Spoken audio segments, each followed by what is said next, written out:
খোদা শুক্রবার দিন পবিত্র দিন জুমার দিন তোমার এক বান্দাকে মাটির নিচে দেখেছি আল্লাহ। আমাদের প্রত্যেকের পরিণতি এমন হবে আল্লাহ, তুমি আমাদের সকলকে মাফ করে দাও আল্লাহ।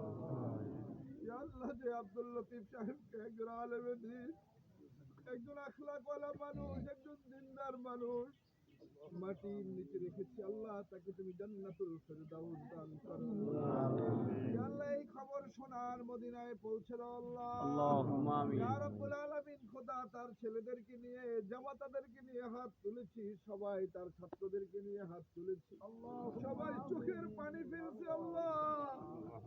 দুনিয়ায় যাকে ভালো বলা হয়, তোমার আরশেও নাকি তাকে ভালো হিসেবে নাম লেখা হয় আল্লাহ। আমাদের মরহুম আব্দুল লতিফ সাহেবকে আল্লাহ তোমার আরশে ভালো মানুষের তালিকায় নাম লিখে দাও আল্লাহ।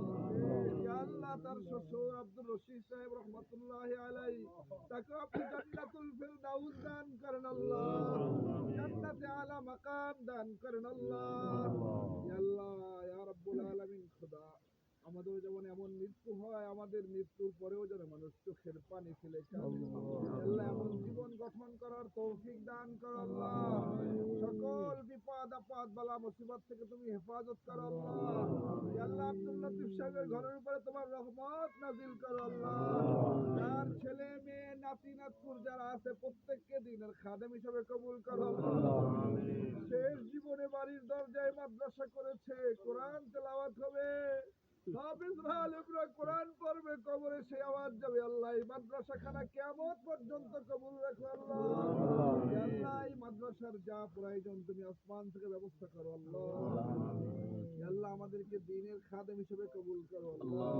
ইয়া আল্লাহ, সকল জটিল কঠিন রোগ থেকে আমাদেরকে হেফাজত করো আল্লাহ। ইয়া আল্লাহ, হালাল রিজকের বন্দোবস্ত করো, ব্যবসা বাণিজ্যের মধ্যে বারাকা দান করো, ঋণ পরিশোধ করার তৌফিক দান করো, সকল ধরনের বালা মুসিবত থেকে হেফাজত করো আমাদেরকে, আমাদের পরিবারকে, সকলকে তুমি হেফাজত করো আল্লাহ।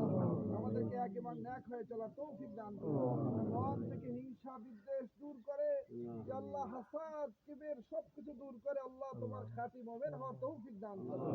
সব তোমার হাতে ন্যস্ত করলাম, সহজ করে দাও আল্লাহ। ওয়া সালামুন আলাল মুরসালিন ওয়ালহামদুলিল্লাহি রাব্বিল আলামিন।